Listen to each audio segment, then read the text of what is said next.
பொள்ளாச்சி பாலியல் வழக்கில் முதலமைச்சர் ஸ்டாலினின் கருத்துக்கு அதிமுக பொதுச் செயலாளர் எடப்பாடி பழனிசாமி தற்போது பதிலடி கூறியுள்ளார். இதுகுறித்து கூடுதல் விவரங்களை வழங்க தலைமை செய்தியாளர் சிவா இணைப்பில் உள்ளார்.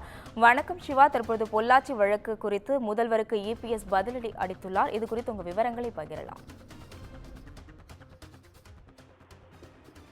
அஸ்வினி, பொள்ளாச்சி கூட்டு பாலியல் வன்கொடுமை தொடர்பாக கோவை மாவட்ட நீதிமன்றத்தில் வழங்கியிருக்கக்கூடிய தீர்ப்புக்கு பலர் தங்களுடைய வரவேற்பை தெரிவித்திருந்த நிலையில முதலமைச்சர் மு.க.ஸ்டாலினும் வரவேற்பு தெரிவித்தது மட்டுமில்லாமல் அதிமுகவினர் நோக்கி ஒரு விமர்சனத்தை முன்வைத்திருந்தார். அதற்கு பதிலளிக்கக்கூடிய வகையில் அதிமுக பொதுச் செயலாளர் எடப்பாடி பழனிசாமி தன்னுடைய கருத்தை எக்ஸ் பக்கத்தில் பதிவு செய்திருக்கிறார். அந்த கருத்தில் அந்த குற்றவாளி கூடாரத்தை கைது செய்தது எனது தலைமையிலான அரசு தான். அதாவது இந்த பொள்ளாச்சி வழக்குல குற்றவாளிகளை கைது செய்தது அதிமுகவில் அப்போது முதலமைச்சராக இருந்தபோது தன்னுடைய தலைமையிலான அரசு தான் கைது செய்தது என்பதனை எடப்பாடி பழனிசாமி குறிப்பிட்டிருக்கிறார்.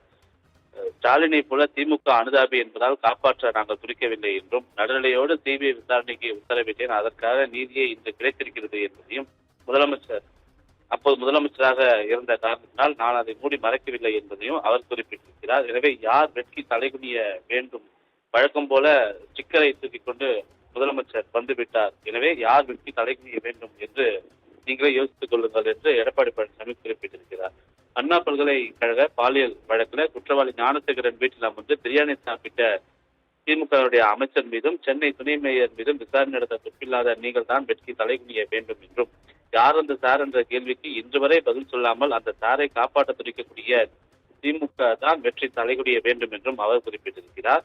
அதில் மட்டுமல்லாமல் அண்ணா நகர்ல 10 வயது சிறுமி பாலியல் வழக்கில் சிபிஐ விசாரணைக்கு எதிராக உச்சநீதிமன்றம் வரை சென்று மூத்த வக்கீல்களை நியமிக்க மக்கள் வரிப்பணத்தை ஊதாரித்தனமாக செலவழித்து 10 வயது சிறுமிக்கு அந்த சிறுமியினுடைய பெற்றோருக்கும் கிடைக்க வேண்டிய நீதிக்கு எதிராக வாதாடிய நீங்கள் தான் வெற்றி தலைகுனிய வேண்டும் என்றும், நீட் ரகசியம் என்று நீங்களும் உங்கள் மகனும் மாணவர்களை ஏமாற்றிய போதே மக்களுக்கு வெட்கம் மானம் இல்லை என்பது தெரிந்துவிட்டது என்றும், இருப்பினும் கொஞ்சமாவது மனசாட்சி இருந்தால் திமுக ஆட்சியில பெண்கள் வெளியிலேயே வர முடியாத அவல்நிலை இருப்பதையும் நாள்தோறும் பதியப்படக்கூடிய போக்சோ வழக்குகளையும் பார்த்து கொஞ்சமாவது வெற்றி தலைகுனியுங்கள் என்று எடப்பாடி பழனிசாமி ஒரு கடுமையான விமர்சனத்தை முன்வைத்திருக்கின்றார்.